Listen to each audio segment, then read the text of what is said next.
ਸਤਿ ਸ਼੍ਰੀ ਅਕਾਲ। ਤੁਸੀਂ ਜੁੜੇ ਹੋਏ ਹੋ ਪੰਜਾਬੀ ਰੇਡੀਓ ਐਸੇ ਦੇ ਨਾਲ ਤੇ ਮੈਂ ਹਾਂ ਪ੍ਰਵੀਨ ਸ਼ਰਮਾ ਲੈ ਕੇ ਹਾਜ਼ਰ ਹਾਂ ਪ੍ਰੋਗਰਾਮ ਖਬਰ ਤੇ ਨਜ਼ਰ ਪ੍ਰੋਗਰਾਮ ਦੇ ਵਿੱਚ ਗੱਲਬਾਤ ਕਰਾਂਗੇ ਕੁਝ ਅਹਿਮ ਤੇ ਕੁਝ ਖਾਸ ਖਬਰਾਂ ਨੂੰ ਲੈ ਕੇ। ਪ੍ਰੋਗਰਾਮ ਦੇ ਵਿੱਚ ਖਬਰਾਂ ਤੇ ਚਰਚਾ ਕਰਨ ਦੇ ਲਈ ਮੇਰੇ ਨਾਲ ਜੁੜ ਚੁੱਕੇ ਨੇ ਪੰਜਾਬ ਤੋਂ ਪੱਤਰਕਾਰ ਦੀਪਕ ਸ਼ਰਮਾ ਚਨਾਰਥਲ ਜੀ। ਉਹਨਾਂ ਦਾ ਸਵਾਗਤ ਕਰਾਂਗੇ ਪਹਿਲਾਂ, ਫਿਰ ਕਰਾਂਗੇ ਕਿ ਅਹਿਮ ਖਬਰਾਂ ਤੇ ਚਰਚਾ। ਸ਼ਰਮਾ ਜੀ, ਸਤਿ ਸ਼੍ਰੀ ਅਕਾਲ ਜੀ, ਸਵਾਗਤ ਹੈ ਜੀ ਪੰਜਾਬੀ ਰੇਡੀਓ ਐਸੇ ਤੇ। ਸਤਿ ਸ਼੍ਰੀ ਅਕਾਲ ਪ੍ਰਵੀਨ ਜੀ, ਸਾਰੇ ਦਰਸ਼ਕਾਂ ਨੂੰ ਸਰੋਤਿਆਂ ਨੂੰ ਮੇਰੀ ਪਿਆਰ ਭਰੀ ਸਤਿ ਸ਼੍ਰੀ ਅਕਾਲ ਜੀ। ਪ੍ਰੋਗਰਾਮ ਦੇ ਵਿੱਚ ਅੱਗੇ ਵਧਣ ਤੋਂ ਪਹਿਲਾਂ ਧੰਨਵਾਦ ਕਰਦੇ ਚਲੀਏ ਸਾਡੇ ਸਪਾਂਸਰਸ ਦਾ, ਜਿਹੜੇ ਜ਼ਰੀਆ ਬਣਦੇ ਨੇ ਇਹਨਾਂ ਪ੍ਰੋਗਰਾਮਾਂ ਨੂੰ ਤੁਹਾਡੇ ਤੱਕ ਪਹੁੰਚਾਉਣ ਦੇ ਲਈ। ਖਾਲਸਾ ਇੰਸ਼ੋਰੈਂਸ ਏਜੰਸੀ ਵਾਲੇ, ਜਿਨ੍ਹਾਂ ਤੋਂ ਤੁਸੀਂ ਹਰ ਤਰੀਕੇ ਦੀ ਇੰਸ਼ੋਰੈਂਸ ਲੈ ਸਕਦੇ ਹੋ। ਕਵਰਡ ਕੈਲੀਫੋਰਨੀਆ, ਓਬਾਮਾ ਕੇਅਰ ਤੇ ਮੈਡੀਕੇਅਰ ਬਾਬਤ ਹੋਰ ਜਾਣਕਾਰੀਆਂ ਲੈਣ ਦੇ ਲਈ ਅੱਜ ਹੀ ਡਾਇਲ ਕਰੋ 408-272-2500। ਟਰਕੀਅਨ ਇਮੀਗ੍ਰੇਸ਼ਨ ਲਾ ਫਰਮ ਵਾਲੇ ਜੇ ਟਰਕੀਅਨ ਅਟਾਰਨੀ ਟਰਕੀਅਨਾਂ ਦੇ ਨਾਲ ਤੁਸੀਂ ਯੂਐਸ ਇਮੀਗ੍ਰੇਸ਼ਨ ਬਾਬਤ ਕੋਈ ਸਲਾਹ ਕਰਨੀ ਹੈ ਜਾਂ ਕੋਈ ਸਵਾਲ ਪੁੱਛਣਾ ਤਾਂ ਉਹਨਾਂ ਦੇ ਨਾਲ 415-909-0503 ਤੇ ਗੱਲ ਕੀਤੀ ਜਾ ਸਕਦੀ ਹੈ। ਗੁਰਦੀਪ ਸਿੰਘ ਬਿਰਦੀ ਕਲੋਵੇ, Satnam Singh Shergill Selma, Jagtar Singh Anandpuri Fremont, Surjit Singh Chahal Yuba City, Gurdeep Singh Gill ਤੇ ਪਰਿਵਾਰ ਯੂਬਾ ਸਿਟੀ, Mandeep Singh Sarabjit Kaur San Jose, Manjit Singh San Jose, ਅਬੇ ਸੈਕਰਾਮੈਂਟੋ, ਮੀਰੀ ਪੀਰੀ ਸੇਵਾ ਸੁਸਾਇਟੀ ਫਰੈਜ਼ਨੋ ਤੇ ਜੱਸੀ ਗਿੱਲ ਬੇਕਰਸਫੀਲਡ ਤੋਂ। ਇਹਨਾਂ ਸਾਰੇ ਹੀ ਸਪਾਂਸਰਸ ਦਾ ਬਹੁਤ ਬਹੁਤ ਧੰਨਵਾਦ। ਤੇ ਜੇਕਰ ਤੁਸੀਂ ਵੀ ਇਹਨਾਂ ਪ੍ਰੋਗਰਾਮਾਂ ਨੂੰ ਸਪਾਂਸਰ ਕਰਨਾ ਚਾਹੁੰਦੇ ਹੋ ਤਾਂ ਸਟੂਡੀਓ ਦਾ ਨੰਬਰ ਹੈ 408-272-5200।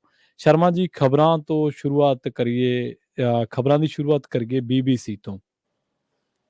BBC ਤੇ ਇਨਕਮ ਟੈਕਸ ਦੀ ਛਾਪੇਮਾਰੀ ਹੁਣ ਕਹਿੰਦੇ ਸਰਵੇ ਬਣ ਗਈ, ਪਰ ਇਸ ਦੀ ਹੁਣ ਖਬਰ ਦੀ ਕੌਮਾਂਤਰੀ ਪੱਧਰ ਤੇ ਚਰਚਾ ਹੈ, ਕਿਉਂਕਿ ਤੁਹਾਨੂੰ ਪਤਾ ਹੀ ਅਮਿਤ ਸ਼ਾਹ ਨੇ ਇਸ ਤੋਂ ਪਹਿਲਾਂ BBC ਤੇ ਬਿਆਨ ਦਿੱਤਾ ਸੀ ਤੇ ਉਸ ਤੋਂ ਥੋੜੇ ਸਮੇਂ ਬਾਅਦ ਹੀ ਛਾਪੇਮਾਰੀ ਸ਼ੁਰੂ ਹੋ ਗਈ ਜੀ। ਪ੍ਰਵੀਨ ਜੀ, BBC ਦਾ ਜੋ ਰੁਤਬਾ ਦੁਨੀਆ ਭਰ ਦੇ ਵਿੱਚ ਹੈ, ਉਸ ਰੁਤਬੇ ਨੂੰ ਧਿਆਨ 'ਚ ਰੱਖਦਿਆਂ ਹੋਇਆਂ ਜੇਕਰ ਇਸ ਛਾਪੇਮਾਰੀ ਨੂੰ ਸਮਝਣਾ ਹੋਵੇ ਤਾਂ ਸਮਝ ਲਓ ਇਹ ਆਖਰੀ ਕਿੱਲ ਠੋਕ ਲਈ ਭਾਜਪਾ ਨੇ ਆਪਣੇ ਘਟੀਆਪਣ ਦੇ ਕੰਮਾਂ 'ਚ ਜੀ।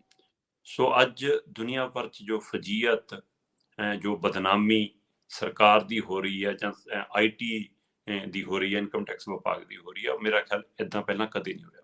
ਇਹ ਲਗਾਤਾਰ ਚਰਚਾ ਦਾ ਵਿਸ਼ਾ ਰਿਹਾ ਕਿ ਕੇਂਦਰ ਸਰਕਾਰ ਜਦ ਤੋਂ ਖਾਸ ਕਰ ਨਰਿੰਦਰ ਮੋਦੀ ਦੀ ਸਰਕਾਰ ਆਈ ਹੈ ਤਦ ਤੋਂ ਉਵੇਂ ਹੈ ਜਿਵੇਂ ਇੰਦਰਾ ਦੇ ਸਮੇਂ ਕਿਸੇ ਸਮੇਂ ਐਮਰਜੈਂਸੀ ਲੱਗੀ ਸੀ ਜੀ, ਉਸੇ ਤਰ੍ਹਾਂ ਦੇ ਦੌਰ ਵੱਲ ਨੂੰ ਵੱਧ ਰਹੇ ਨੇ ਕਿ ਦੇਖੋ ਜੀ, ਮਤਲਬ ਕਿ ਤੁਸੀਂ ਮੀਡੀਆ ਨੂੰ ਕੰਟਰੋਲ ਕਰਨਾ ਚਾਹੁੰਦੇ ਹੋ, ਤੁਸੀਂ ਅਖਬਾਰਾਂ ਨੂੰ ਕੰਟਰੋਲ ਕਰਨਾ ਚਾਹੁੰਦੇ ਹੋ, ਫਿਰ ਤੁਸੀਂ ਸੋਸ਼ਲ ਮੀਡੀਆ ਨੂੰ ਕੰਟਰੋਲ ਕਰਨਾ ਚਾਹੁੰਦੇ ਹੋ, ਖੇਤਰੀ ਮੀਡੀਆ ਨੂੰ ਕੰਟਰੋਲ ਕਰਨਾ ਚਾਹੁੰਦੇ ਹੋ। ਸੋ ਅਜਿਹੀਆਂ ਖਬਰਾਂ ਹਮੇਸ਼ਾ ਨਸਰ ਹੁੰਦੀਆਂ ਰਹੀਆਂ ਪਰ ਚਰਚਾ ਹੁੰਦੀ ਰਹੀ। ਪਰ ਇਹ ਹੁਣ ਮਤਲਬ ਕਿ ਸਿਰਾ ਸੀਗਾ ਕਿ ਜਦੋਂ ਤੁਸੀਂ ਇਨਕਮ ਟੈਕਸ ਦੀ ਟੀਮ ਨੂੰ ਉੱਥੇ ਭੇਜਿਆ, ਇਹ ਇਨਕਮ ਟੈਕਸ ਦੀ ਰੇਟ ਨਹੀਂ ਸੀ, ਇਹ ਭਾਜਪਾ ਦੀ ਰੇਟ ਸੀ ਪ੍ਰਵੀਨ ਜੀ, ਭਾਰਤੀ ਜਨਤਾ ਪਾਰਟੀ ਦੀ ਰੇਟ ਸੀ, ਉਹਨਾਂ ਵੱਲੋਂ ਮਾਰੀ ਗਈ ਛਾਪੇਮਾਰੀ ਸੀ। ਔਰ ਤੁਸੀਂ ਕਮਾਲ ਦੇਖੋ ਕਿ ਇਨਕਮ ਟੈਕਸ ਵਿਭਾਗ ਦਾ ਇਹ ਮਤਲਬ ਕਿ ਇਹ ਨਾਮ ਦਿੱਤਾ ਹੋਇਆ ਕਿ ਸਰਵੇ ਸੀ, ਤੇ ਉਹ ਸਰਵੇ ਨੂੰ ਫਿਰ ਅਖਬਾਰੀ ਨਿਊਜ਼ ਏਜੰਸੀਆਂ ਨੇ ਸ਼ਬਦ ਬਣਾ ਕੇ ਭੇਜਿਆ ਤੇ ਉਸੇ ਤਰ੍ਹਾਂ ਅਖਬਾਰਾਂ ਨੇ ਛਾਪਿਆ। ਬੇਸ਼ੱਕ ਪੰਜਾਬ ਦੀਆਂ ਪੰਜਾਬੀ ਅਖਬਾਰਾਂ ਨੇ ਕੁਝ ਨੇ ਇਸ ਨੂੰ ਛਾਪੇਮਾਰੀ ਲਿਖਿਆ ਜੀ, ਪਰ ਜ਼ਿਆਦਾਤਰ ਦੂਜੇ ਥਾਵਾਂ ਤੇ ਮੈਂ ਦੇਖ ਰਿਹਾ ਨੂੰ ਸਰਵੇ ਲਿਖਿਆ ਜਾ ਰਿਹਾ। ਸੋ ਇਸ ਲਈ ਇੱਥੋਂ ਹਿਸਾਬ ਲਾ ਲਓ ਕਿ ਇਹ ਸ਼ਬਦ ਵੀ ਬਦਲ ਕੇ ਮਤਲਬ ਐ ਪੇਸ਼ ਕੀਤਾ ਜਾਂਦਾ। ਪਰ ਜਿੱਥੋਂ ਤੱਕ BBC ਦਾ ਸਵਾਲ ਹੈ, BBC ਦਾ ਇੱਕ ਮਤਲਬ ਕਿ ਲੋਕਾਂ ਦੇ ਮਨਾਂ 'ਚ ਛਾਪ ਬਣੀ ਹੋਈ ਹੈ, ਇੱਕ ਉਹਦੀ ਦਿੱਖ ਹੈ, ਤੇ ਉਹ ਜਿਹੜਾ ਇਹ ਛਾਪੇਮਾਰੀ ਦਾ ਆਧਾਰ ਬਣਿਆ ਜੀ, ਉਹ ਸਭ ਨੂੰ ਲੱਗਦਾ ਹੈ ਕਿ ਇਹ ਆਧਾਰ ਜਿਹੜੀ ਮੋਦੀ ਵਾਲੀ ਡਾਕੂਮੈਂਟਰੀ ਹੈ ਉਹਨੂੰ ਲੈ ਕੇ ਬਣਿਆ।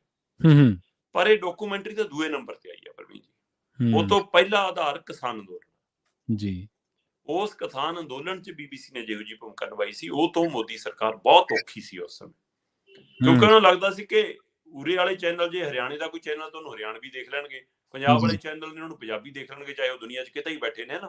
ਪਰ BBC ਜੇ ਪੰਜਾਬੀ 'ਚ ਹੈ ਤਾਂ ਪੰਜਾਬੀ 'ਚ ਵੀ ਦੇਖਿਆ ਜਾ ਰਿਹਾ, ਹਿੰਦੀ 'ਚ ਹੈ ਤਾਂ ਹਿੰਦੀ 'ਚ ਵੀ ਦੇਖਿਆ ਜਾ ਰਿਹਾ, ਬਾਹਰਲੇ ਮੁਲਕਾਂ 'ਚ 40 ਭਾਸ਼ਾਵਾਂ 'ਚ ਤਾਂ ਕੰਮ ਕਰ ਰਹੇ ਇਸ ਸਮੇਂ ਜੀ। ਸੋ ਉਹ ਇਸ ਲਈ ਉਹਨਾਂ ਨੂੰ ਲੱਗਦਾ ਕਿ ਉਹਨਾਂ ਸਾਰਿਆਂ ਤੋਂ ਸਾਡੀ ਗੱਲ ਗਈ। ਸੋ ਇਹ ਔਖੇ ਉਸ ਦਿਨ ਤੋਂ ਸੀ, ਪਰ ਆ ਰਹਿੰਦੀ ਖੁੰਦੀ ਕਸਰ ਇਸ ਡਾਕੂਮੈਂਟਰੀ ਨੇ ਕੱਢੀ ਕਿ ਤੋਂ ਇਹ ਤਿਲਮਲਾ ਗਏ, ਫਿਰ ਇਹ ਘਬਰਾ ਗਏ ਕਿ ਇਹ ਕੀ ਹੋ ਗਿਆ। ਤੁਸੀਂ ਇਹ ਦੇਖੋ ਪ੍ਰਵੀਨ ਜੀ ਕਿ ਇਹਨਾਂ ਨੇ ਜਿਹੜਾ ਹਵਾਲਾ ਦਿੱਤਾ ਕਿ ਦੇਖੋ ਜੀ ਸਾਡੀ ਡਾਕੂਮੈਂਟਰੀ ਜਿਹੜੀ ਆਈ ਹੈ ਉਹਦੇ ਵਿੱਚ ਇੱਕ ਪਾਸੜ ਹੈ ਜੀ, ਇਹ BBC ਦਾ ਲੈਵਲ ਨੀਗਾ ਜੀ, ਇਹਨਾਂ ਨੇ ਇਹਦੇ ਵਿੱਚ ਜੀ ਮਤਲਬ ਪੱਖੇ ਨਹੀਂ ਲਿਆ ਜੀ ਦੂਜੀ ਧਿਰ ਦਾ, ਜਦੋਂ ਕਿ ਜਿਨ੍ਹਾਂ ਨੇ ਪੂਰੀ ਡਾਕੂਮੈਂਟਰੀ ਦੇਖੀ ਹੈ ਉਹਨਾਂ ਨੂੰ ਇਹਦੇ ਵਿੱਚ ਨਰਿੰਦਰ ਮੋਦੀ ਦੇ ਖਾਸ ਬੰਦਿਆਂ ਦੇ ਬਿਆਨ ਵੀ ਸੁਣਨ ਨੂੰ ਮਿਲਦੇ ਨੇ। ਹੋਰ ਛੱਡੋ, ਨਰਿੰਦਰ ਮੋਦੀ ਦੀ ਇੰਟਰਵਿਊ ਮਿਲ ਜਾਂਦੀ ਹੈ ਜੀ, ਤੇ ਫਿਰ ਹੋਰ ਕਿਹਦਾ ਪੱਖ ਲੈਣਾ ਸੀ ਵੀ, ਹੋਰ ਪੱਖ ਲੈਣਾ ਕੀ ਹੁੰਦਾ। ਪਰ ਇਹ ਉਹਨੂੰ ਰੋਕਦੇ ਨੇ, ਇਹ ਕਹਿੰਦੇ ਕਿ ਨਹੀਂ ਅਸੀਂ ਚੱਲਣ ਨਹੀਂ ਦਿਆਂਗੇ। ਅੱਜ ਜਿਸ ਟੈਕਨੋਲੋਜੀ ਦਾ ਦੌਰ ਹੈ, ਲੋਕਾਂ ਨੇ ਬਾਹਰਲੇ ਮੁਲਕਾਂ 'ਚ ਉਹਨੂੰ ਡਾਊਨਲੋਡ ਕੀਤਾ ਤੇ ਇੱਥੇ ਪਹੁੰਚ ਗਈ। ਜੀ ਤੇ ਜੀ। ਯੂਨੀਵਰਸਿਟੀ ਕਾਲਜ ਜਦੋਂ ਵਿਦਿਆਰਥੀਆਂ ਨੂੰ ਦਿਖਾਇਆ ਤਾਂ ਉੱਥੇ ਹੰਗਾਮਾ ਵੀ ਕੀਤਾ ਇਹਨਾਂ ਦੇ ਵਰਕਰਾਂ ਨੇ, ਇਹਨਾਂ ਦੇ ਨੁਮਾਇੰਦਿਆਂ ਨੇ। ਸੋ ਉਹ ਟਕਰਾਵ ਇੱਥੇ ਤੱਕ ਆ ਗਿਆ ਕਿ ਸਰਕਾਰ ਨੂੰ ਲੱਗਿਆ ਕਿ ਹੁਣ ਇਹਨਾਂ ਨੂੰ ਰੋਕਣ ਦਾ ਇੱਕੋ ਤਰੀਕਾ ਹੈ ਕਿ ਆਪਣੇ ਉਹੀ ਮੁੜ ਘਿੜ ਕੇ ਘਟੀਆ ਹਥਿਆਰ ਏਜੰਸੀਆਂ ਵਾਲੇ ਉਹ ਵਰਤੋ। ਤੇ ਫਿਰ ਇਹ ਆਈਟੀ ਦੀ ਰੇਡ ਤੇ ਆਏ। ਸੋ ਆਈਟੀ ਦੀ ਰੇਡ ਕੱਲ 2 ਥਾਵਾਂ ਤੇ ਸੀ। ਸਵੇਰੇ 11 ਵਜੇ ਟੀਮਾਂ ਦੋਏ ਥਾਵਾਂ ਤੇ ਇੱਕੋ ਸਮੇਂ ਪਹੁੰਚਦੀਆਂ, ਮੁੰਬਈ ਦੇ ਦਫ਼ਤਰ 'ਚ ਵੀ ਔਰ ਦਿੱਲੀ ਦੇ ਦਫ਼ਤਰ 'ਚ ਵੀ। ਔਰ ਦਿੱਲੀ ਦਫ਼ਤਰ ਦੇ ਵਿੱਚ ਛਾਪੇਮਾਰੀ ਦੇ ਦੌਰਾਨ ਜਾਂ ਛਾਪੇਮਾਰੀ ਤੋਂ ਬਾਅਦ ਜਦੋਂ ਸ਼ਾਮ ਨੂੰ 5 ਵਜੇ ਤੋਂ ਬਾਅਦ ਮੋਬਾਈਲ ਸਟਾਫ ਨੂੰ ਵਾਪਸ ਦੇ ਦਿੱਤੇ ਜਾਂਦੇ ਨੇ, ਤਦ ਮੇਰੀ ਉੱਥੇ ਸਾਥੀਆਂ ਨਾਲ ਗੱਲ ਵੀ ਹੁੰਦੀ ਹੈ। ਤੇ ਉਸ ਗੱਲਬਾਤ 'ਚੋਂ ਇਹ ਗੱਲ ਨਿਕਲ ਕੇ ਆਉਂਦੀ ਹੈ ਕਿ ਆ ਕੇ ਉਹਨਾਂ ਨੇ ਸਾਰਿਆਂ ਦੇ ਮੋਬਾਈਲ ਲੈ ਲਏ, ਸਾਰਿਆਂ ਨੂੰ ਕੰਪਿਊਟਰ ਤੋਂ ਪਰੇ ਕਰਤਾ ਤੇ ਉਹਨਾਂ ਨੂੰ ਇੱਕ ਕਮਰੇ ਦੇ ਵਿੱਚ ਲੈ ਗਏ। ਉਸ ਕਮਰੇ ਤੋਂ ਬਾਅਦ ਉਹਨਾਂ ਨੂੰ ਕਿਹਾ ਕਿ ਤੁਸੀਂ ਆਪਣੇ ਮੀਟਿੰਗ ਰੂਮ 'ਚ ਬੈਠੋ, ਅਸੀਂ ਸਾਰਾ ਡਾਟਾ ਰਿਕਵਰ ਕਰਨਾ, ਮੋਬਾਈਲਾਂ ਦਾ ਡਾਟਾ, ਕੰਪਿਊਟਰਾਂ ਦਾ ਡਾਟਾ, ਖਾਸ ਕਰਕੇ ਜਿਹੜਾ HR ਵਿਭਾਗ ਹੈ, ਇਨਕਮ ਵਾਲਾ ਵਿਭਾਗ ਹੈ, ਸਾਰਾ ਲੈਣ ਦੇਣ ਵਾਲਾ ਵਿਭਾਗ ਹੈ, ਉਹਨਾਂ ਵਿਭਾਗਾਂ ਤਾਂ ਇਕੱਲੇ ਮੁਲਾਜ਼ਮ ਦੇ ਮੋਬਾਈਲ ਦਾ ਡਾਟਾ ਵੀ ਇਕੱਠਾ ਕਰਕੇ ਲੈ ਗਏ। ਸੋ ਇਹ ਉਸ ਸਮੇਂ ਵੀ ਸ਼ਾਮ ਨੂੰ 5 ਵਜੇ ਤੋਂ ਬਾਅਦ ਜਦੋਂ ਸਟਾਫ ਨੂੰ ਫੋਨ ਦਿੱਤੇ ਗਏ ਜਾਂ ਜਿੱਥੇ ਆਪਰੇਸ਼ਨਲ ਕੰਮ ਹੁੰਦਾ ਖਬਰਾਂ ਦਾ, ਸਿਰਫ ਉਹ ਨਿਊਜ਼ ਰੂਮ ਖੋਲਿਆ ਗਿਆ, ਤਦ ਉਸ ਸਮੇਂ ਵੀ ਰੇਡ ਜਾਰੀ ਸੀ, ਉਸ ਸਮੇਂ ਵੀ ਛਾਣਬੀਨ ਜਾਰੀ ਸੀ। ਸੋ ਦੇਰ ਰਾਤ ਤੱਕ ਮੁੰਬਈ ਤੇ ਦਿੱਲੀ ਦੇ ਦਫ਼ਤਰਾਂ ਛਾਪੇਮਾਰੀ। ਤੇ ਇਹ ਤੋਂ ਬਾਅਦ ਹੁਣ ਦੁਨੀਆ ਭਰ ਦਾ ਜਿਹੜੀਆਂ ਮੀਡੀਆ ਦੀਆਂ ਸੰਸਥਾਵਾਂ ਨੇ, ਜਿੰਨੀਆਂ ਲੋਕ ਪੱਖੀ ਸੰਸਥਾਵਾਂ ਨੇ, ਉਹਨਾਂ ਸਾਰਿਆਂ ਵੱਲੋਂ ਵੀ ਸੁਣਾਉਣੇ ਸ਼ੁਰੂ ਹੋ ਗਏ ਕਿ ਇਹ ਗਲਤ ਹੋਇਆ। ਪਰ ਭਾਜਪਾ ਇਹਨੂੰ ਕੀ ਕਹਿੰਦੀ ਹੈ ਜੀ, BBC ਦੀ ਫੁੱਲ ਫਾਰਮ ਗਣਾਉਂਦੇ ਨੇ ਕਿ ਭ੍ਰਸ਼ਟ ਬਕਵਾਸ ਕਾਰਪੋਰੇਸ਼ਨ, ਹੈ ਨਾ। ਫਿਰ ਉਹ ਕਹਿੰਦੇ ਜੀ ਇਹ ਤਾਂ 52 ਸਾਲ ਪਹਿਲਾਂ ਇੱਕ ਵਾਰ ਇੰਦਰਾ ਗਾਂਧੀ ਨੇ ਵੀ ਕੀਤਾ ਸੀ ਜੀ, ਇੰਦਰਾ ਗਾਂਧੀ ਨੇ BBC ਦੀ ਇੱਕ ਡਾਕੂਮੈਂਟਰੀ ਤੇ ਰੋਕ ਲਈ ਸੀ। ਇਹਦਾ ਮਤਲਬ ਤੁਸੀਂ ਇੰਦਰਾ ਗਾਂਧੀ ਨੂੰ ਫੋਲੋ ਕਰਨ ਲੱਗੇ ਹੁਣ ਤਾਂ। ਜੀ ਜੀ। ਇਹਦਾ ਮਤਲਬ ਤੁਸੀਂ ਮਾਨਤਾ ਦੇ ਰਹੇ ਹੋ ਇੰਦਰਾ ਗਾਂਧੀ ਨੂੰ ਕਿ ਇੰਦਰਾ ਗਾਂਧੀ ਵੀ ਸਹੀ ਕਰਦੀ ਸੀ, ਫਿਰ ਇੰਦਰਾ ਗਾਂਧੀ ਦੀ ਐਮਰਜੈਂਸੀ ਵੀ ਸਹੀ ਸੀ, ਇਸ ਲਈ ਸਾਡੀ ਵੀ ਸਹੀ ਆ। ਸੋ ਕਮਾਲ ਦੇਖੋ ਤੁਸੀਂ ਕਿ ਜਿਹੜੇ ਕਹਿੰਦੇ ਰਹੇ ਕਿ 70 ਸਾਲਾਂ ਨੇ ਕੁਝ ਨਹੀਂ ਕੀਤਾ, ਅੱਜ ਉਹਨਾਂ ਦੀਆਂ ਉਦਾਹਰਨਾਂ ਦੇਣ ਲੱਗੇ। ਹਾਂਜੀ ਬਿਲਕੁਲ। ਸੋ ਇੱਥੋਂ ਇਹਨਾਂ ਦੀ ਮਾਨਸਿਕਤਾ ਸਮਝ ਆਉਂਦੀ ਹੈ ਕਿ ਤੁਸੀਂ ਕੁਝ ਵੀ ਕਰ ਸਕਦੇ ਹੋ। ਸੋ ਅੱਜ ਮੈਨੂੰ ਲੱਗਦਾ ਕਿ ਇਹ ਸਰਵੇ ਕਹਿ ਲਓ, ਇਹਨੂੰ ਛਾਪੇਮਾਰੀ ਕਹਿ ਲਓ, ਪਰ ਸਰਕਾਰ ਹੁਣ ਪਰਦੇ ਓਲਿਓਂ ਬਾਹਰ ਆ ਚੁੱਕੀ ਹੈ। ਹੁਣ ਇਹਨੂੰ ਕੁਝ ਲੁਕਾਉਣ ਨਹੀਂ, ਔਰ ਇਹ ਸਾਰਾ ਕੁਝ ਘਟਨਾਕ੍ਰਮ ਦੀ ਸਮਾਂ ਜਿਹੜਾ ਡਾਕੂਮੈਂਟਰੀ ਆਉਣ ਤਾਂ ਬਹੁਤ ਦਿਨ ਹੋ ਗਏ ਪ੍ਰਵੀਨ ਜੀ।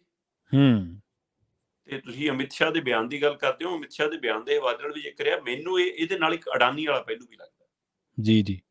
ਜਿਸ ਕਦਰ ਸਰਕਾਰ ਅਡਾਨੀ ਵਾਲੇ ਮਾਮਲੇ 'ਚ ਘਿਰ ਚੁੱਕੀ ਆ, ਉਹ ਸੰਸਦ 'ਚ ਬਹਿਸ ਕਰਾਉਣੋਂ ਭੱਜਦੀ ਹੈ। ਬਹਿਸ ਤਾਂ ਬਹਿਸ, ਵਿਰੋਧੀ ਧਿਰ ਵੱਲੋਂ ਜੇ ਅਡਾਨੀ ਸ਼ਬਦ ਵੀ ਵਰਤਿਆ ਜਾਂਦਾ, ਕਹਿੰਦੇ ਇਹ ਵੀ ਕਾਰਵਾਈ 'ਚ ਨਹੀਂ ਲਿਖਣਾ ਜੀ ਕਿ ਕੱਲ ਨੂੰ ਰਿਕਾਰਡ 'ਚ ਨਾ ਰਹੇ ਕਦੇ ਕਿ ਸੰਸਦ 'ਚ ਅਡਾਨੀ ਦਾ ਨਾਮ ਵੀ ਬੋਲਿਆ ਗਿਆ ਸੀ, ਉਹ 'ਚੋਂ ਵੀ ਹਟਾ ਦਿਓ।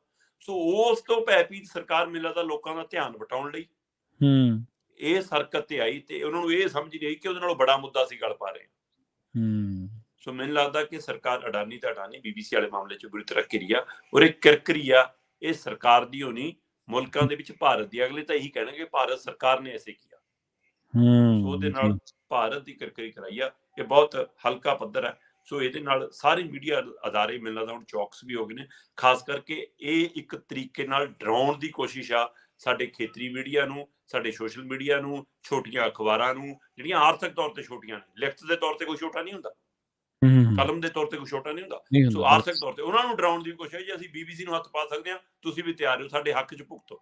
ਸੋ ਇੱਥੇ ਤਾਂ ਮੁੱਖ ਮੰਤਰੀ ਸਰਕਾਰਾਂ ਦੇ ਕੇਂਦਰ ਦੇ ਹੱਕ 'ਚ ਭੁਗਤੀ ਜਾਂਦੇ ਨੇ, ਵਿਚਾਰੀਆਂ ਅਖਬਾਰਾਂ TV ਚੈਨਲਾਂ ਦੀ ਕੀ ਹਿੰਮਤ ਹੈ ਫਿਰ। ਜੀ ਬਿਲਕੁਲ ਬਿਲਕੁਲ। ਸ਼ਰਮਾ ਜੀ ਅਗਲੀ ਖਬਰ ਦੇ ਵੱਲ ਵਧ ਗਏ ਤੇ ਗੱਲ ਉਹ ਵੀ ਮੋਦੀ ਸਰਕਾਰ ਦੇ ਨਾਲ ਹੀ ਜਾ ਜੁੜਦੀ ਹੈ। ਇਹ ਗੱਲ ਸੱਚ ਹੈ ਕਿ ਸੁਪਰੀਮ ਕੋਰਟ ਤੋਂ ਵੀ ਸੁਪਰੀਮ ਬਣਨ ਦੇ ਲਈ ਮੋਦੀ ਸਰਕਾਰ ਕਾਹਲੀ ਹੋਈ ਹੈ ਹੁਣ? ਪ੍ਰਵੀਨ ਜੀ ਇਹ ਗੱਲ ਬਿਲਕੁਲ ਦਰੁਸਤ ਹੈ ਜੀ। ਤੁਸੀਂ ਪਿਛਲੇ ਕੁਝ ਸਮਿਆਂ ਦੇ ਫੈਸਲਿਆਂ ਨੂੰ ਜੇਕਰ ਗੌਰ ਕਰੋਗੇ ਤਾਂ ਕਈ ਵਾਰ ਫੈਸਲੇ ਅਜਿਹੇ ਆਉਂਦੇ ਨੇ ਜਿਹੜੇ ਸਿੱਧੇ ਸਰਕਾਰੀ ਫੈਸਲੇ ਲੱਗਦੇ ਨੇ, ਜਦੋਂ ਕਿ ਮਾਨਯੋਗ ਜੱਜ ਸਾਹਿਬਾਨ ਦੇ ਉੱਤੇ, ਸੁਪਰੀਮ ਕੋਰਟ ਦੇ ਉੱਤੇ, ਸਾਡੀਆਂ ਅਦਾਲਤਾਂ ਦੇ ਉੱਤੇ ਸਵਾਲ ਨਹੀਂ ਕੀਤਾ ਜਾ ਸਕਦਾ। ਪਰ ਜਦੋਂ ਇੱਕ ਪਾਸੜ ਕੁਝ ਆਉਂਦਾ ਹੈ ਤਾਂ ਉਹਦੇ ਪਰ ਚਰਚਾ ਜ਼ਰੂਰ ਹੋਣੀ ਚਾਹੀਦੀ ਹੁੰਦੀ ਹੈ। ਸੋ ਇਹ ਸਵਾਲ ਨਹੀਂ, ਇੱਕ ਚਰਚਾ ਉੱਠਦੀ ਹੈ। ਚਰਚਾ ਦਾ ਪਹਿਲੂ ਵੀ ਸੁਪਰੀਮ ਕੋਰਟ ਦੇ ਇੱਕ ਮੈਂ ਹਵਾਲੇ ਨਾਲ ਹੀ ਦੇਣਾ ਚਾਹੁੰਦਾ। ਜੀ ਜੀ।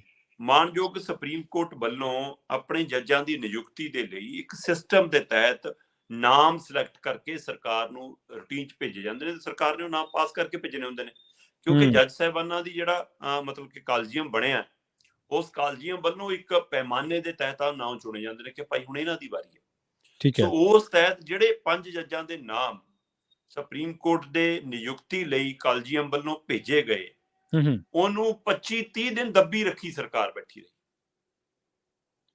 ਮਤਲਬ 13 ਦਸੰਬਰ ਨੂੰ ਨਾਮ ਭੇਜੇ ਹੋਣ ਜੀ, ਤੇ ਉਹ ਨਾਮਾਂ ਨੂੰ ਸਿਲੈਕਟ ਕਰਨ ਦੇ ਲਈ ਉਹਨਾਂ ਨਾਮਾਂ ਤੇ ਸਿਰਫ ਦਸਤਖਤ ਕਰਕੇ ਮੋਹਰ ਲਾ ਕੇ ਜੈਸ ਲਿਖ ਕੇ ਭੇਜਣ ਦੇ ਲਈ ਭਾਰਤ ਦੀ ਸਰਕਾਰ ਉਸ ਨੂੰ 20-25 ਦਿਨ ਲੈ ਕੇ ਬੈਠੀ ਰਹੇ।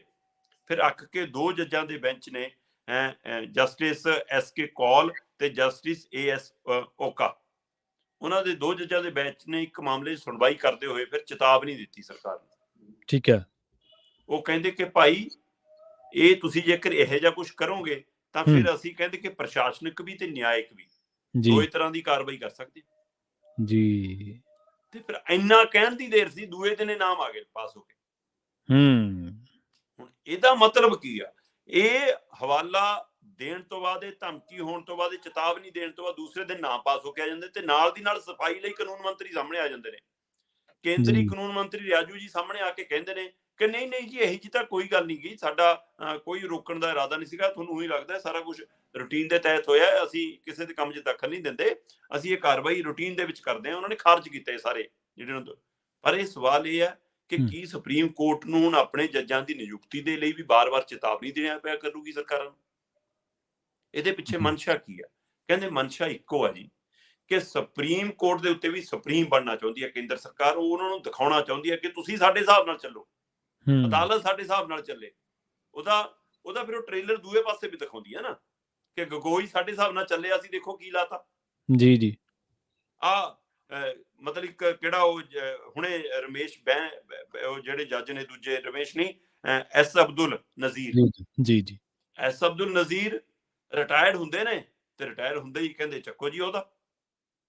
ਸੋ ਆਹ ਜਿਹੜਾ ਸਵਾਲ ਹੈ, ਚਾਹੇ ਗਗੋਈ ਨੂੰ ਰਾਜ ਸਭਾ ਭੇਜਣ ਦਾ ਮਾਮਲਾ ਹੋਵੇ, ਚਾਹੇ ਇੱਥੇ ਨਜ਼ੀਰ ਨੂੰ ਰਾਜਪਾਲ ਲਾਉਣ ਦਾ ਮਾਮਲਾ ਹੋਵੇ ਜੀ। 4 ਜਨਵਰੀ 2023 ਨੂੰ ਜਨਾਬ ਰਿਟਾਇਰ ਹੋਏ ਨੇ।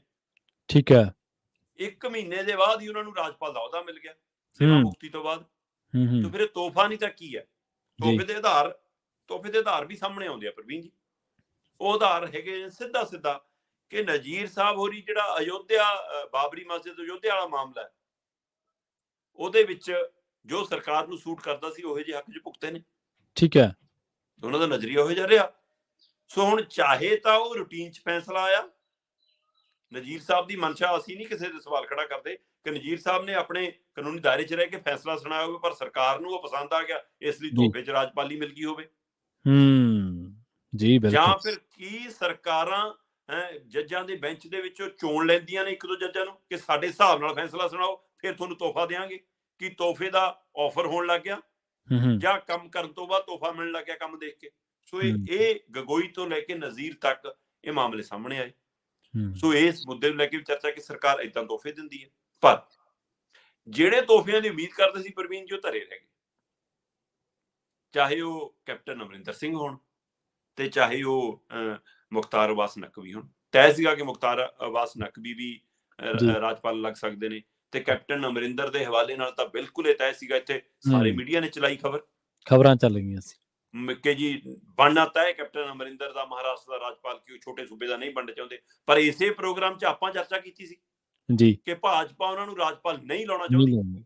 ਬਿਲਕੁਲ ਸਹੀ ਹੈ। ਕੈਪਟਨ ਲੱਗਣਾ ਚਾਹੁੰਦੇ ਨੇ, ਪਰ ਭਾਜਪਾ ਦੀ ਇੱਛਾ ਨਹੀਂ ਆ, ਕਿਉਂਕਿ ਉਹ ਕਹਿੰਦੇ ਪਹਿਲਾਂ ਕੰਮ ਕਰਕੇ ਤਾਂ ਦਿਖਾ ਜੀ। ਤੂੰ ਭਾਈ ਅੰਮ੍ਰਿਤਸਰ ਦੇ ਵਿੱਚ ਜੇ ਅਰੁਣ ਜੇਤਲੀ ਨੂੰ ਹਰਾਇਆ, ਹਾਂਜੀ ਹੈ ਨਾ, ਤੂੰ ਜੇ ਪਿਛਲੀ ਵਾਰ ਆਪ ਦੇ ਹਮਲਿਆਂ ਦੇ ਦੌਰਾਨ ਜਦੋਂ ਆਪ ਕਹਿੰਦੀ 100 ਸੀਟਾਂ ਸਾਡੀਆਂ ਪੱਕੀਆਂ, ਤੂੰ ਤਾਂ ਵੀ ਸਰਕਾਰ ਬਣਾਈ ਕਾਂਗਰਸ ਵੱਲੋਂ, ਠੀਕ ਹੈ ਨਾ, ਉਹ ਰਿਕਾਰਡ ਪੁਰਾਣਾ ਹੋ ਗਿਆ, ਉਹ ਸਰਟੀਫਿਕੇਟ ਨਹੀਂ ਸਾਡੇ ਕੋਲ ਚੱਲਣੇ, ਸਾਨੂੰ ਨਵਾਂ ਤਾਜ਼ਾ ਕੁਝ ਕਰਕੇ ਦਿਖਾ। ਤੇ ਉਹਦੇ ਲਈ ਆਪਾਂ ਗੱਲ ਕੀਤੀ ਸੀ ਕਿ ਉਹਨੂੰ ਟਾਸਕ ਦੇਣਗੇ ਕਿ 2024 ਦੇ ਵਿੱਚ ਤੂੰ 6 ਤੋਂ 8 ਲੋਕ ਸਭਾ ਸੀਟਾਂ ਸਾਨੂੰ ਜਿਤਾ ਕੇ ਲਿਆ ਜੀ ਭਾਜਪਾ ਨੂੰ, ਫਿਰ ਤੈਨੂੰ ਜੋ ਚਾਹੇਗਾ ਮਿਲੂਗਾ। ਸੋ ਇਸੇ ਲਈ ਹੁਣ ਇਹ ਉਦਣ ਸਾਰੀਆਂ ਮੀਡੀਆ ਕਹਿ ਰਿਹਾ ਸੀਗਾ ਕਿ ਨਹੀਂ ਉਹਨੂੰ ਰਾਜਪਾਲ ਲਾਇਆ ਜਾ ਰਿਹਾ, ਆਪਾਂ ਕਹਿੰਦੇ ਸੀ ਭਾਜਪਾ ਨਹੀਂ ਲਾ ਰਹੀ। ਸੋ ਹੋਇਆ ਤੇ ਉਸੇ ਅਨੁਸਾਰ ਅਮਰਿੰਦਰ ਸਿੰਘ ਬਾਹਰ ਰਹਿ ਗਏ, ਜਦੋਂ ਕਿ ਟੱਬਰ ਨੇ ਤਿਆਰੀ ਵੀ ਕਰ ਲਈ ਸੀ ਕਿ ਹਾਂ ਪਾਪਾ ਜੀ ਬਣਨ ਵਾਲੇ ਨੇ, ਤੇ ਪਰ ਮਹਾਰਾਜਾ ਸਾਹਿਬ ਨਹੀਂ ਬਣ ਸਕੇ। ਸੋ ਹੁਣ ਅਗਲੇ 24 ਵਾਲਾ ਟਾਸਕ ਪਤਾ ਲੱਗੂਗਾ। ਇਹ ਚੁਣੌਤੀ ਜਦ ਵੀ ਖੜੀ ਰਹਿਣੀ ਆ ਕਿ ਉਸ ਅਮਰਿੰਦਰ ਤੋਂ ਭਾਜਪਾ ਉਮੀਦ ਕਰਦੀ ਹੈ ਜਿਹੜਾ ਆਪਣੀ ਸੀਟ ਨਹੀਂ ਬਚਾ ਸਕਿਆ ਜੀ। ਬਿਲਕੁਲ। ਇਸ ਲਈ ਇਹ ਬਾਅਦ ਦੀ ਗੱਲ ਹੈ ਕਿ ਹਾਂ ਭਾਜਪਾ ਨੂੰ ਕੀ ਦਿੰਦੇ ਆ, ਪਰ ਇੱਥੇ ਸਾਫ਼ ਹੋ ਗਿਆ ਕਿ ਮੋਦੀ ਸਰਕਾਰ ਸੁਪਰੀਮ ਕੋਰਟ ਦੇ ਉੱਤੇ ਵੀ ਸੁਪਰੀਮ ਬਣਨ ਲਈ ਕਾਹਲੀ ਹੈ। ਮੋਦੀ ਸਰਕਾਰ ਜੱਜਾਂ ਨੂੰ ਆਪਣੇ ਹਿਸਾਬ ਨਾਲ ਚਲਾ ਕੇ ਉਹਨਾਂ ਨੂੰ ਤੋਹਫੇ ਦੇ ਕੇ ਦੂਆਂ ਲਈ ਵੀ, ਮਤਲਬ ਇਹ ਇੱਕ ਦਿਖਾਉਣਾ ਵੀ ਹੁੰਦਾ ਨਾ, ਪ੍ਰਦਰਸ਼ਨ ਦਾ ਤਰੀਕਾ ਵੀ ਹੁੰਦਾ ਕਿ ਜਿਹੜੇ ਹੋਣ ਵਾਲੇ ਜੱਜ ਨੇ ਉਹ ਵੀ ਪ੍ਰਭਾਵਿਤ ਹੋ ਜਾਣਗੇ, ਕੱਲ ਨੂੰ ਮੈਂ ਵੀ ਰਾਜ ਸਭਾ ਜਾ ਸਕਦਾ, ਮੈਂ ਵੀ ਰਾਜਪਾਲ ਬਣ ਸਕਦਾ, ਮੈਂ ਵੀ ਕਿਤੇ ਦੂਤ ਬਣ ਸਕਦਾ, ਮੈਂ ਵੀ ਕਿਤੇ ਮੰਤਰੀ ਸੰਤਰੀ ਬਣ ਸਕਦਾ, ਕੀ ਇਹੋ ਜਿਹਾ ਕੁਛ ਹੈ ਜੀ। ਸੋ ਇਸ ਲਈ ਇਸ ਗੱਲ ਦੇ ਵਿੱਚੋਂ ਨਹੀਂ, ਜੱਜਾਂ ਦਾ ਜੀਵਨ ਬਹੁਤ ਸਾਦਗੀ ਭਰਿਆ ਔਰ ਚਮਤਕਾਰ ਵਾਲੀਆਂ ਜਾਂ ਚਮਕਾਉਣ ਵਾਲੀਆਂ ਜ਼ਿੰਦਗੀਆਂ ਚੋਂ ਬਾਹਰ ਹੁੰਦਾ।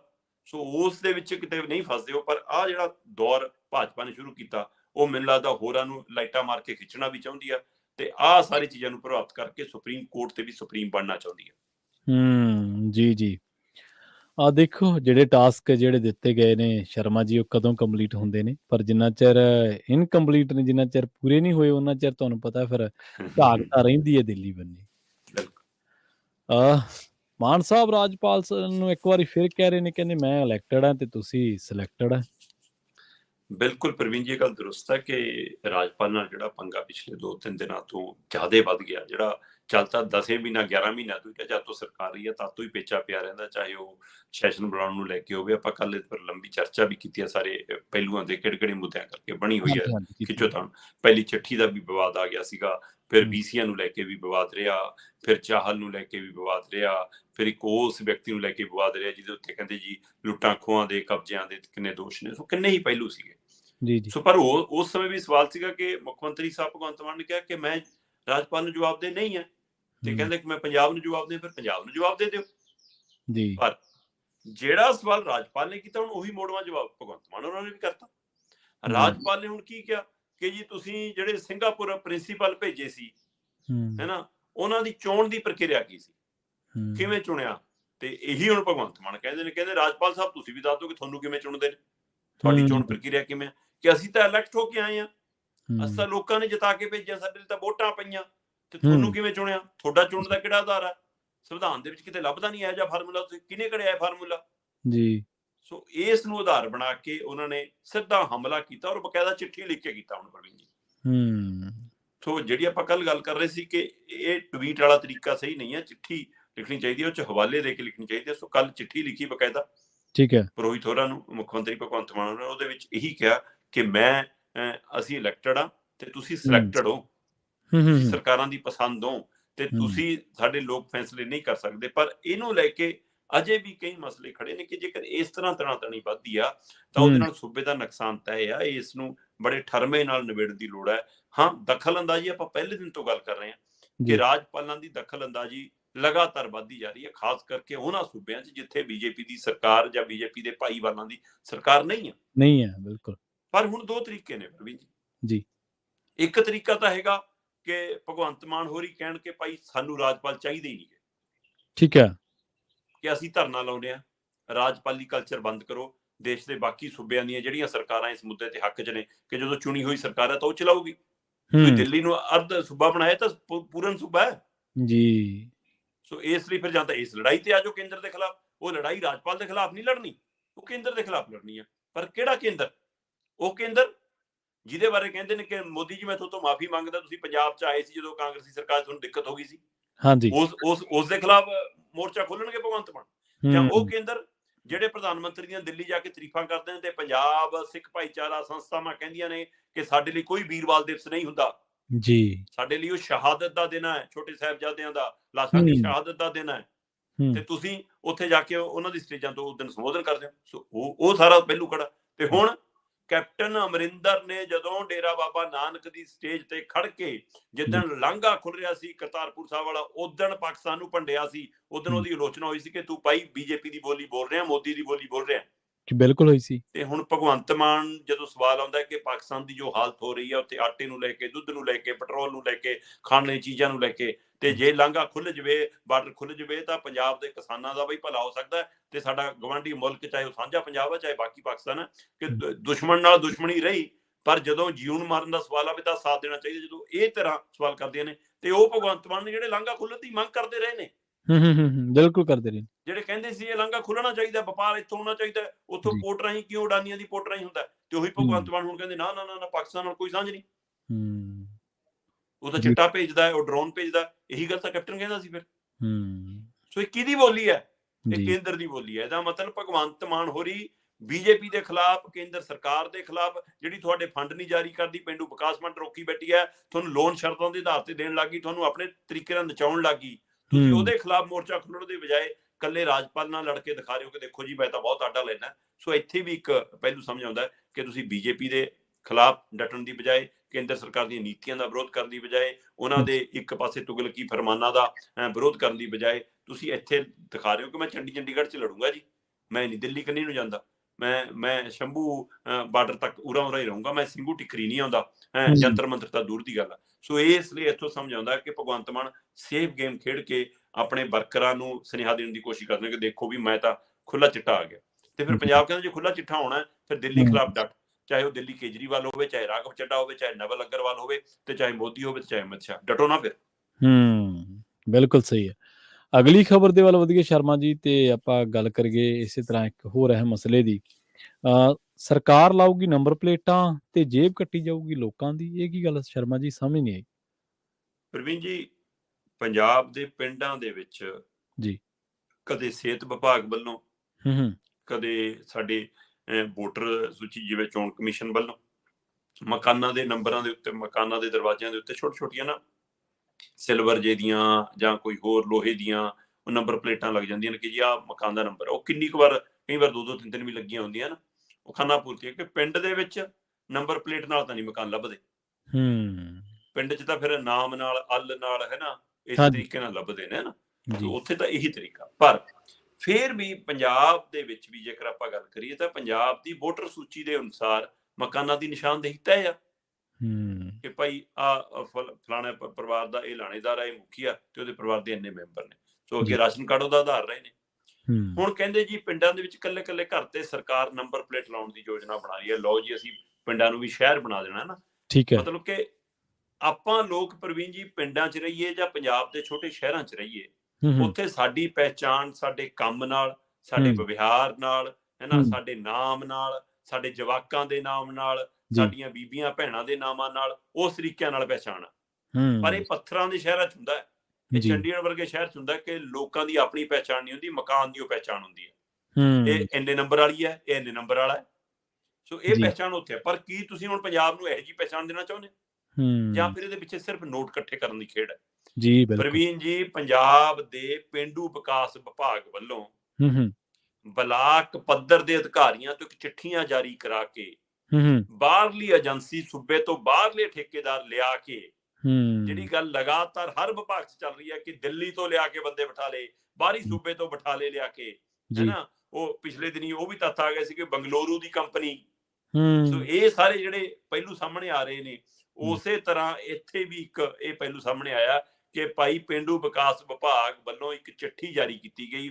ਉਹ ਚਿੱਠੀ ਦੇ ਆਧਾਰ ਤੇ ਹਰੇਕ ਬਲਾਕ ਪੱਧਰ ਦੇ ਅਧਿਕਾਰੀ ਤੋਂ ਚਿੱਠੀ ਜਾਰੀ ਕਰਾਈ ਗਈ ਤੇ ਉਹ ਚਿੱਠੀਆਂ ਬਾਹਰਲੀਆਂ ਏਜੰਸੀਆਂ ਦੇ ਠੇਕੇਦਾਰ ਲੈ ਕੇ ਆਪਣੇ ਬਾਹਰਲੀ ਸੂਬੇ ਦੇ ਵਰਕਰਾਂ ਨੂੰ ਦੇ ਕੇ ਪੰਜਾਬ ਦੇ ਪਿੰਡਾਂ 'ਚ ਭੇਜ ਰਹੇ ਨੇ। ਕੱਲੇ ਕੱਲੇ ਘਰ ਤੇ ਜਾਂਦੇ ਨੇ। ਉਹ 30 ਪੈਸੇ ਦੀ ਆ, ਪਤਾ ਨਹੀਂ 40 ਪੈਸੇ ਦੀ ਆ, ਪਤਾ ਨਹੀਂ 50 ਪੈਸੇ, ਪਤਾ ਨਹੀਂ 1 ਰੁਪਏ ਦੀ ਹੋਵੇ। ਠੀਕ ਹੈ, ਇੰਨੀ ਕੁ ਨੰਬਰ ਪਲੇਟ ਹੈ। ਉਹ ਇੱਕ ਕਿੱਲ ਲਾ ਕੇ ਠੋਕਦੇ ਨੇ ਤੁਹਾਡੇ ਦਰਵਾਜ਼ੇ ਤੇ 40 ਰੁਪਏ ਤੁਹਾਡੇ ਘਰ ਤੋਂ ਲੈ ਲੈਂਦੇ।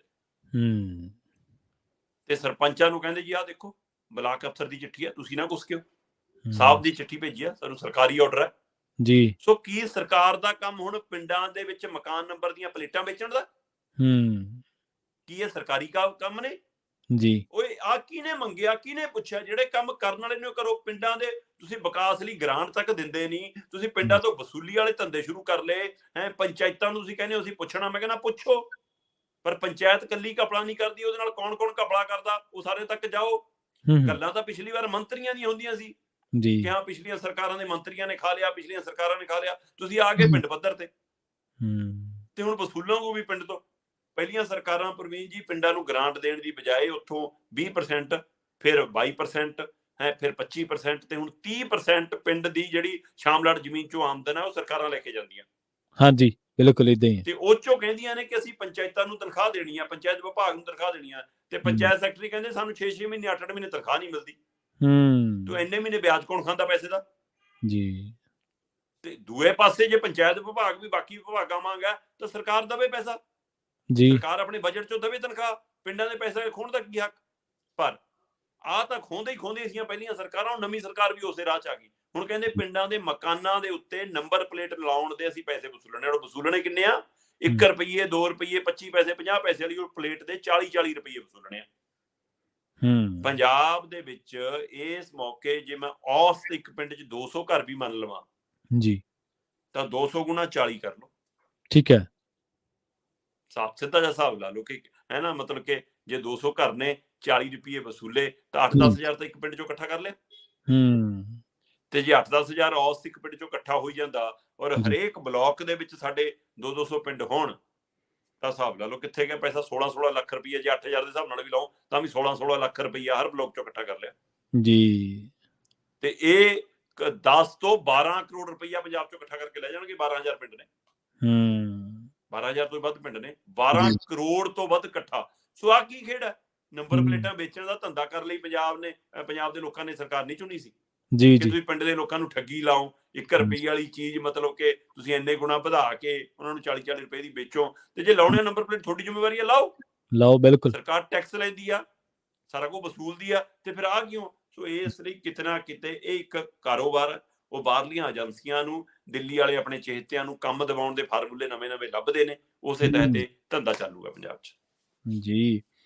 ਤੇ ਜਾਂਦਿਆਂ ਦੀ ਗੱਲ ਕਰੀਏ ਸ਼ਰਮਾ ਜੀ, ਵਿਧਾਇਕਾਂ ਦੇ ਟ੍ਰੇਨਿੰਗ ਕੈਂਪ ਦੀ, ਜਿਹਦੇ ਵਿੱਚ ਅਕਾਲੀ ਤਾਂ ਮੰਨਫੀ ਰਹੇ ਤਕਰੀਬਨ, ਤੇ ਕਾਂਗਰਸੀ ਜਿਹੜੇ ਆ ਜਾਂ ਭਾਜਪਾਈ ਹੈ ਉਹਨਾਂ ਦੀ ਹਾਜ਼ਰੀ ਅਧੂਰੀ ਰਹੀ।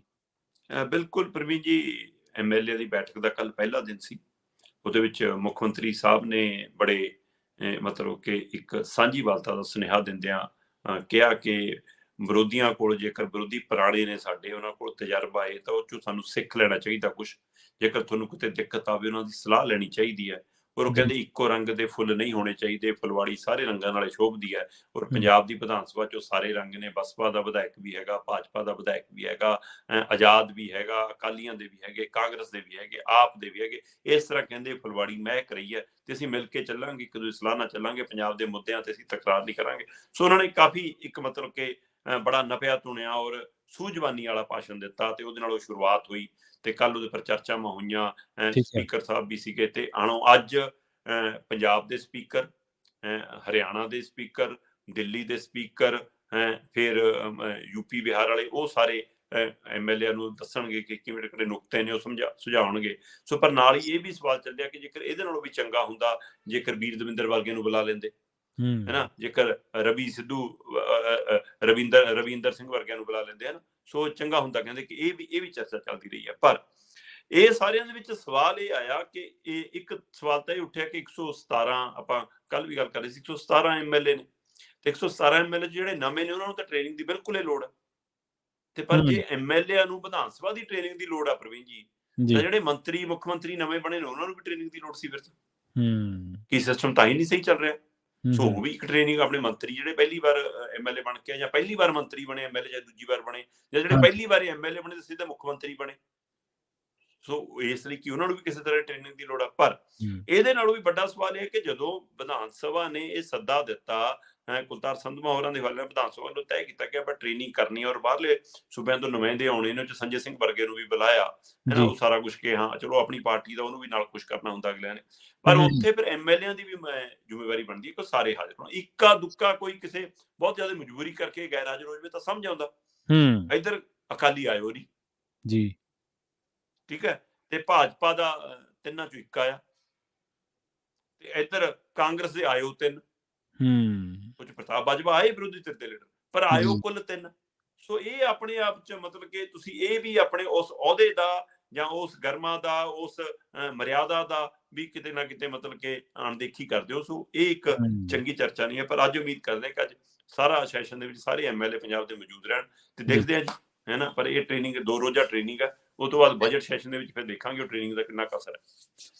ਦੇਖੋ ਮਾਨ ਸਾਹਿਬ ਨੇ ਜਿਹੜੇ ਨੁਕਤੇ ਛੋਏ ਨੇ ਨਾ ਸ਼ਰਮਾ ਜੀ, ਗੱਲ ਤਾਂ ਇਹ ਕਿ ਜਿਹੜਾ ਡੈਮੋਕ੍ਰੈਟਿਕ ਸਿਸਟਮ ਹੈ ਉਹਦੇ ਵਿੱਚ ਜਿਹੜੀ ਆਪੋਜੀਸ਼ਨ ਹੈ ਉਹਨੂੰ ਉਹਦੇ ਤੋਂ ਵੀ ਸਹਿਯੋਗ ਦੀ ਉਮੀਦ ਹੀ ਕੀਤੀ ਜਾਂਦੀ ਹੈ ਕਿ ਚਲੋ ਆਪੋਜੀਸ਼ਨ, ਵਿਰੋਧੀ ਧਿਰਾਂ ਵੀ ਸਾਡੇ ਨਾਲ ਸਹਿਯੋਗ ਕਰਨਗੀਆਂ।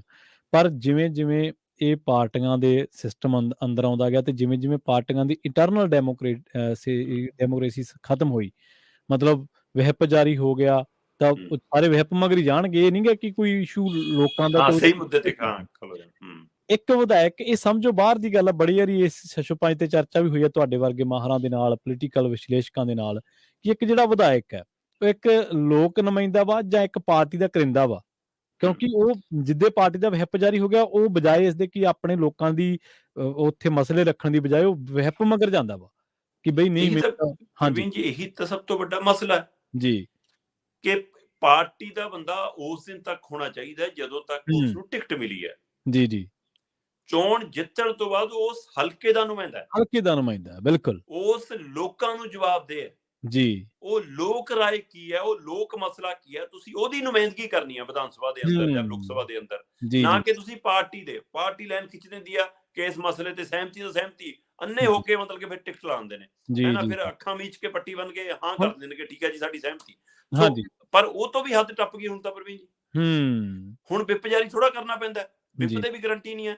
ਹੁਣ ਤਾਂ ਬੱਸਾਂ 'ਚ ਭਰ ਕੇ ਰੱਖਣੇ ਪੈਂਦੇ ਨੇ, ਖੁੱਡਿਆਂ 'ਚ ਵਾੜ ਕੇ ਜੀ ਲੁਕੋ ਕੇ ਰੱਖਣੇ ਪੈਂਦੇ ਨੇ, ਤੇ ਫਿਰ ਖੁੱਡਿਆਂ 'ਚੋਂ ਕੱਢ ਕੇ ਸਿੱਧੇ ਵਿਧਾਨ ਸਭਾ 'ਚ ਲਿਆਓ, ਫਿਰ ਵਾਹਾਂ ਖੜੀਆਂ ਕਰਾਓ ਤੇ ਵਾਪਸ ਫੇਰ ਲੈ ਜਾਓ। ਇੰਨਾ ਡਰ ਖੜਾ, ਜੇਕਰ ਤੁਹਾਡਾ ਲੋਕਾਂ ਦਾ ਚੁਣਿਆ ਹੋਇਆ ਨੁਮਾਇੰਦਾ ਲੋਕਾਂ ਦਾ ਵੀ ਭਰੋਸੇਮੰਦ ਨਹੀਂਗਾ ਤੇ ਪਾਰਟੀਆਂ ਨੂੰ ਵੀ ਭਰੋਸਾ ਨਹੀਂਗਾ ਸਾਡਾ ਬੰਦਾ ਖੜੂਗਾ ਕਿ ਨਹੀਂ ਖੜੂਗਾ, ਫਿਰ ਅਜਿਹੇ ਨੁਮਾਇੰਦੇ ਨੂੰ ਬਣੇ ਰਹਿਣ ਦਾ ਕੀ ਹੱਕ ਹੈ?